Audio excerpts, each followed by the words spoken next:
Хорошо? Хорошо. Petra turuna gedirik. Yeni bir ülkeye geçid edirik. Böyle bir gəminin gedəcəyik.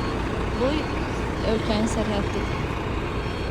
Yeni ölkənin sərhədinə doğru gedirik. Sərhəd keçid məntəqəsi yəqin ki budur. Bu şekilde sərhəddi keçib gəmi ilə davam edəcək.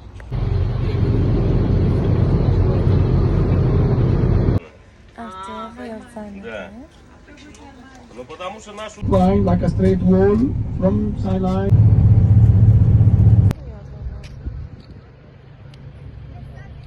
Onların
geldiği sərhəddə turumuz bitti.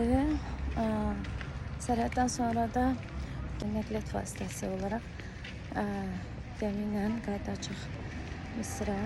Ondan sonra da bir avtobus. Ama həqiqətən görməyə çox dəyər. Çox gözəldir. Kim gələcəksə əgər yollar barədə qorxuludur deyə məlumat verirlər. Heç bir qorxu, heç bir təhlükə yoxdur.